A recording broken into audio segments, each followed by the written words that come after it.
27ویں آئینی ترمیم کی منظوری کے لیے وفاقی کابینہ کا اجلاس آج صبح 9 بجے طلب۔ وزیراعظم شہباز شریف اجلاس کی سربراہی کریں گے۔ کابینہ کو ترمیمی مسودے سے متعلق بریف کیا جائے گا۔ 27ویں آئینی ترمیم آج سینٹ میں پیش ہوگی۔ وزیر قانون اعظم نذیر تارڑ ترمیم کا مسودہ پیش کریں گے۔ سینٹ کا ایوان ترمیم پر غور کے لیے قومی اسمبلی کے ساتھ مشترکہ کمیٹی کی منظوری دے گا۔ قائمہ کمیٹی قانون و انصاف کی رپورٹ پیر کو ایوان میں پیش ہوگی۔ قومی اسمبلی میں 27ویں آئینی ترمیم پیر کو متعارف کروائی جائے گی۔ قومی اسمبلی میں بحث کے بعد بدھ یا جمعرات تک ترمیم منظور کر لی جائے گی۔ حکومت کو سینٹ میں ترمیم کی منظوری کے لیے 64 ووٹ درکار۔ وزیراعظم نے وفاقی وزراء اور ارکان پارلیمنٹ کے غیر ملکی دورے منسوخ کر دیے۔ 27ویں آئینی ترمیم کے لیے ملاقاتیں اور رابطے تیز۔ وزیراعظم شہباز شریف کی اتحادیوں کے ساتھ بیٹھک۔ MKM وفد کی خالد مقبول صدیقی کی سربراہی میں شہباز شریف سے ملاقات۔ 27ویں ترمیم کے بدلے بلدیاتی حکومتوں کے لیے اختیارات مانگ لیے۔ وزیراعظم نے 27ویں آئینی ترمیم میں بلدیاتی حکومتوں کو بااختیار بنانے سے متعلق شقیں شامل کرنے کی یقین دہانی بھی کروا دی۔ پیپلز پارٹی وفد کی بھی وزیراعظم شہباز شریف سے ملاقات۔ نئی آئینی ترمیم کی شقوں اور موقف پر تفصیلی مشاورت۔ پیپلز پارٹی نے اپنے تحفظات سے وزیراعظم کو آگاہ کر دیا۔ وزیراعظم نے 27ویں آئینی ترمیم پر وفاق لیگ کے وفد کو بھی اعتماد میں لیا۔ حکومتی اتحادی IPP کے وفد کی بھی وزیراعظم سے ملاقات۔ آئینی ترمیم پر بات چیت۔ دیا جا رہا ہے جو ہم باتیں سنتے ہیں کہ جی 18ویں ترمیم کی بات ہوگی یا NFC کے شہر کی بات ہوگی، تو اس میں پیپلز پارٹی کا بہت کلیئر موقف ہے کہ اس سے ہم کبھی بھی پیچھے ہٹنے والے نہیں ہیں۔ تو 18th امینڈمنٹ کا رول بیک تو پاسبل ہی نہیں ہے۔ اگر آپ پیپلز پارٹی کی سپورٹ چاہتے ہیں تو اس طرح کے کسی کام میں پاکستان پیپلز پارٹی شراکت داری نہیں کر سکتی۔ پیپلز پارٹی کی سینٹرل ایگزیکٹو کمیٹی کا اجلاس۔ اندرونی کہانی GTV نیوز سامنے لے آیا۔ ذرائع کے مطابق 27ویں آئینی ترمیم پر پیپلز پارٹی میں واضح تقسیم اور شدید تحفظات کا اظہار کیا گیا۔ پارٹی رہنماؤں نے 27ویں ترمیم کی مخالفت کر دی۔ ترمیم پر متفقہ رائے نہ آنے پر حتمی فیصلے کا اختیار پارٹی قائد صدر آصف زرداری اور چیئرمین بلاول بھٹو زرداری کو دے دیا گیا۔ شازیہ مرین نے کہا کہ پیپلز پارٹی اپنے موقف سے پیچھے نہیں ہٹے گی۔ صوبوں کو دیے گئے اختیارات واپس نہیں لے سکتے۔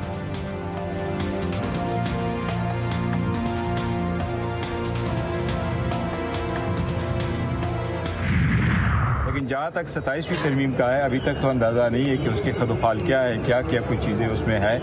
لیکن دیکھیں ایک چیز پہ سب کو نو کرنا چاہیے، صوبائی خود مختاری حل ہار میں ضروری ہوتا ہے۔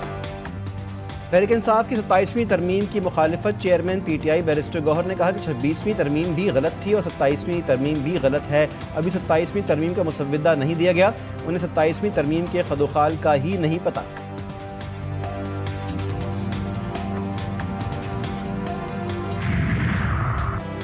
27ویں ترمیم سے متعلق پیپر ورک ہو چکا ہے، اب 28ویں کی بات کریں۔ بلاول بھٹو نے 27ویں ترمیم کو پبلک کیا ہے جو اچھا ہے۔ آصف زرداری سیاسی شطرنج کے بڑے کھلاڑی ہیں، پورے نظام کے ضامن پیپلز پارٹی ہے اور جمہوریت کو ڈیریل نہیں ہونے دیں گے۔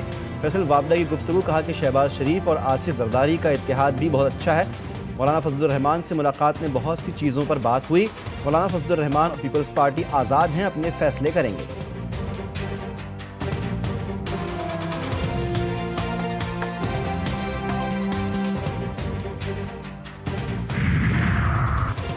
JUI سربراہ مولانا فضل الرحمان آج صدر زرداری اور بلاول بھٹو سے ملاقات کریں گے۔ 27ویں آئینی ترمیم کے معاملات زیر غور آئیں گے۔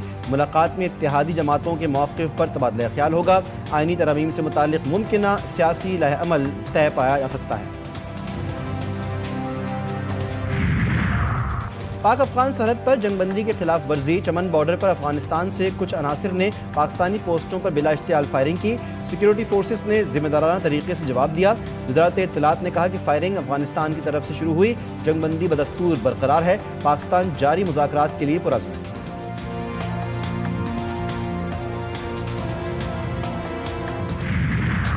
پاکستان اور افغان طالبان میں مذاکرات کا تیسرا دور۔ استنبول میں پھر بڑی بیٹھک۔ پاکستان نے ثالثوں اور افغان وفد پر واضح کر دیا۔ ترکیہ کی وزارت خارجہ کے مطابق دونوں ممالک جنگ بندی کے نفاذ کے طریقہ کار کو حتمی شکل دیں گے۔ وزیر دفاع خواجہ آصف کہتے ہیں کہ مذاکرات کا مقصد ہمسایہ ملکوں کے درمیان جاری کشیدگی کا حل تلاش کرنا ہے۔ پاکستان کا ایک ہی موقف ہے کہ افغانستان کی سرزمین سے پاکستان پر حملے بند۔ قطر نے خطے میں امن کے لیے اہم ثالث کا کردار ادا کیا۔ قطر کی سہولت کاری سے افغانستان میں امن عمل کی راہ ہموار ہوئی۔ صدر مملکت کا قطری انگریزی اخبار کو انٹرویو، کہا کہ قطر نے خطے میں امن کے لیے اہم ثالث کردار نبھایا ہے۔ پاکستان قطر کے مکالمے سفارتکاری کے کردار قطر کی نگاہ سے دیکھتا ہے۔ پاک قطر شراکت دار علاقائی امن اور سماجی ترقی کے لیے اہم ہے۔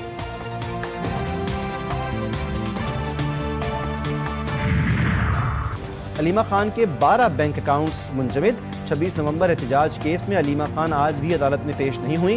اے ٹی سی راولپنڈی نے مسلسل غیر حاضری پر 8ویں مرتبہ ناقابل ضمانت وارنٹ گرفتاری جاری کر دیے۔ عدالت میں جمع رپورٹ کے مطابق علیمہ خان کے 12 بینک اکاؤنٹس منجمد کر دیے گئے۔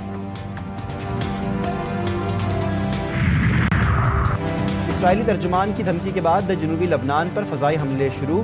طائر، عباسیہ اور تورا کے علاقوں میں حزب اللہ کے مبینہ ٹھکانوں کو نشانہ بنایا گیا۔ حملوں میں ایک شہری شہید اور 8 زخمی۔ اسرائیلی فوج نے دھمکی دی ہے کہ اپنی سرحد کے قریب کسی بھی خطرے کے خلاف کارروائی کریں گے۔ حزب اللہ کا اسرائیلی حملوں کا جواب دینے کا اعلان۔ ایک بیان میں کہا کہ قومی خود مختاری اور وقار کے تحفظ سے پیچھے نہیں ہٹیں گے۔ یوٹیوب نے اسرائیلی جنگی جرائم کے ثبوت مٹا دیے۔ انسانی حقوق تنظیموں کی 700 سے زائد ویڈیوز حذف کر دیں۔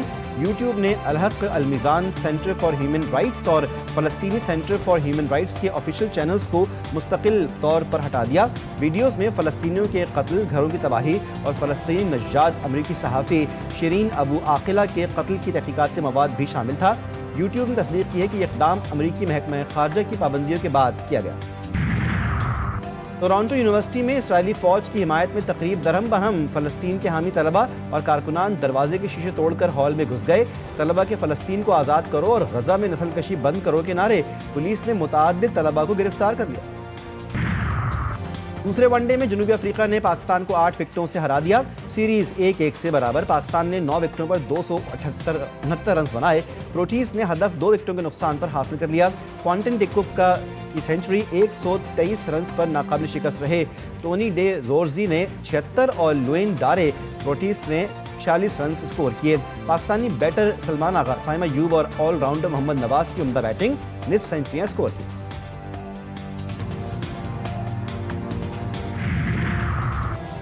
پنجاب میں zero time to start policy متعارف کروائی گئی۔ پالیسی کا مقصد سرمایہ کاروں کی معاونت اور حوصلہ افزائی ہے۔ سرمایہ کاروں کے لیے ٹیکس ہالیڈے اور ڈیوٹی امپورٹ ریلیف دیا جائے گا۔ وزیر اعلیٰ پنجاب کی چینی سرمایہ کاروں کے وفد سے ملاقات میں گفتگو، کہا کہ میڈیکل اور دیگر شعبوں میں جدت متعارف کروا رہے ہیں۔ پنجاب میں 10 ماہ میں 1 لاکھ سے زائد گھر بنا کر مثال قائم کر دی۔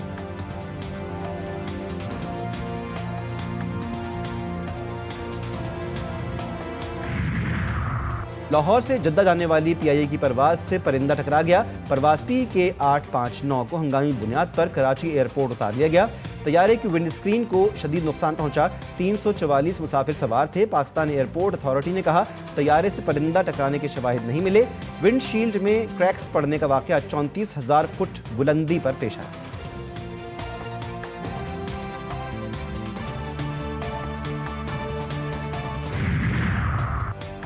سندھ حکومت کا پیپلز بس سروس اور ای وی ٹیکسی سروس کے ان ڈور اور آؤٹ ڈور کیمروں کو سیف سٹی نیٹ ورک سے منسلک کرنے کا بڑا فیصلہ۔ کراچی میں سرمایہ کاروں کے وفد کی سینئر وزیر شرجیل میمن سے ملاقات، کہا پیپلز بس سروس اور ای وی ٹیکسی سروس میں نصب انٹیلیجنٹ ٹرانسپورٹ سسٹم کو سیف سٹی پروجیکٹ سے جوڑا جائے گا۔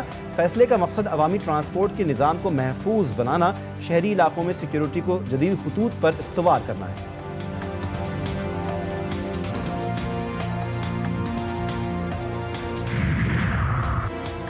وزیر خزانہ سے فارما مینوفیکچررز ایسوسی ایشن کے وفد کی ملاقات، حکومت اور صنعت کے درمیان قریبی تعاون پر اتفاق۔ ملاقات میں فارما سیکٹر کی برآمدات، اصلاحات اور مستقبل کے لائحہ عمل پر بات چیت۔ وزیر خزانہ نے فارما سیکٹر کی برآمدات میں 34% اضافے کو سراہا۔